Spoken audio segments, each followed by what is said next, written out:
સિક્કાઓના આકાર અને કદ. Shapes and sizes of coin.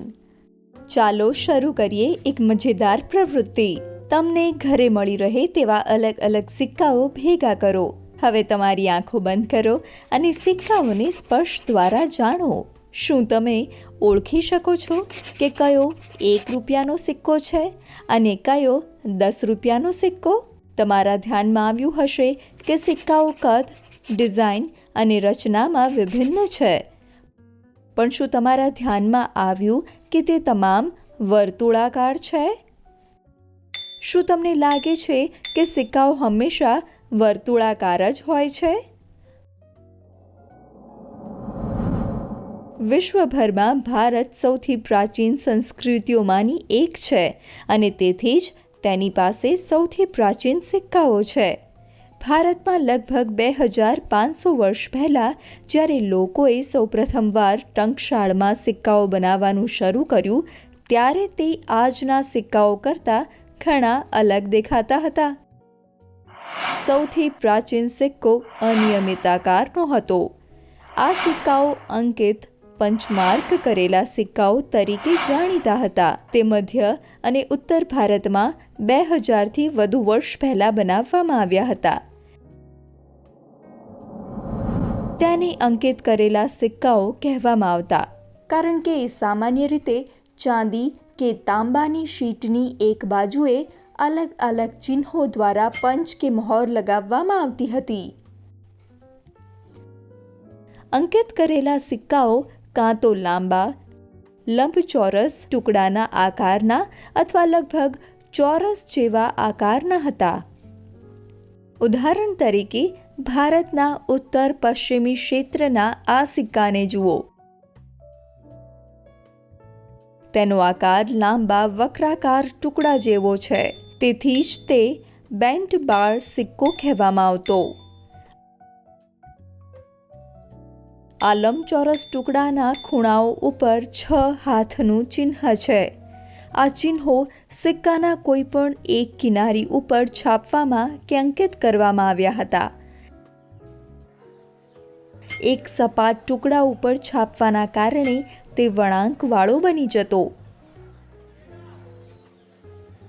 શું તમને ખબર હતી કે સિક્કાઓને સાથે રાખવાનું સરળ રહે તે કારણે ઘણીવાર તેને અસાધારણ આકારોમાં બનાવાતા હતા? અહીં આ સિક્કાની જેમ. શું તેનો આકાર વાળની પીન જેવો નથી? આ એક સામાન્ય સિક્કો હતો જેનો એવા લોકો ઉપયોગ કરતા કે જેઓ વેપાર અર્થે હોડી અને જહાજ વડે મુસાફરી કરતા હતા.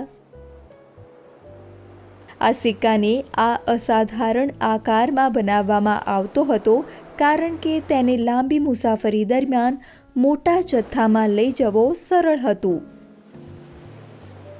સ્ત્રીઓ આ સિક્કાનો એક વાળની પીન તરીકે ઉપયોગ કરતી,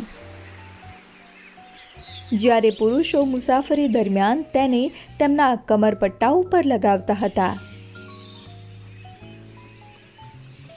અન્ય સિક્કાઓ ધાતુની ડાઈમાંથી બનાવવામાં આવતા હતા.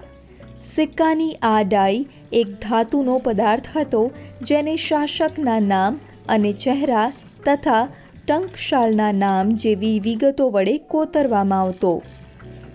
આ ડાઈને પછી ધાતુ ઉપર એક છાપ બનાવવા માટે દબાવવામાં આવતી જેથી તમામ વિગતો છપાઈ જાય.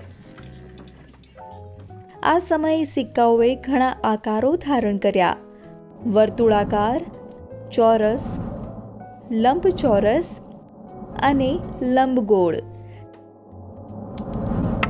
છેવટે વર્તુળાકાર સિક્કાઓ વધુ લોકપ્રિય રહ્યા. શાસકો કે જેઓને સિક્કાઓ ઉપર તેમની પ્રતિકૃતિ, પ્રશંસા કે કવિતા પણ રાખવી હતી, તેઓમાં વર્તુળાકાર સિક્કા લોકપ્રિય રહ્યા. આ સિક્કાઓ પ્રતિકૃતિ, લખાણ અને શણગારેલી ડિઝાઇન આ તમામ સમાવી શકે તેટલા મોટા હતા. ચાલો હવે આપણે વિચારવાનું શરૂ કરીએ કારણ કે હવે પ્રશ્ન કરવાનો સમય છે. પ્રાચીન સિક્કામાં વચ્ચે એક કાણું હતું. તમને શું લાગે છે, આ કાણું શા માટે બનાવવામાં આવ્યું હશે? આ વિડીયોને અહીં પોઝ કરો અને તમારા મિત્રો સાથે ચર્ચા કરો. શું તમને જવાબ મળ્યો? આ કાણું એટલા માટે બનાવવામાં આવ્યું હતું કે જેથી લોકો સિક્કાઓને દોરામાં પરોવીને પહેરી શકે અથવા એક લાકડી ઉપર લઈ જઈ શકે. ભારતમાં સિક્કાઓ અલગ અલગ આકારો અને કદમાં બનાવવામાં આવતા હતા. જો કે આજે જે 1, 2, 5, 10 અને 20 રૂપિયાના સિક્કાઓ આપણી પાસે છે તે તમામ વર્તુળાકાર છે. હવે તમારા માટે એક પ્રશ્ન. તમારા મિત્રો સાથે તેની ચર્ચા કરો અને તમારા જવાબો અમને મોકલો. જો સિક્કા ત્રિકોણ આકારમાં હોત તો શું થાત? તેના શું ફાયદા અને ગેરફાયદા હોત? આ વિડિયો શ્રેણીમાં આપણે સરમાયા સંગ્રહાલયના કેટલાક પ્રાચીન દુર્લભ સિક્કાઓ જોઈશું અને આપણા ઇતિહાસ અને સંસ્કૃતિ વિશે વધુ જાણીશું.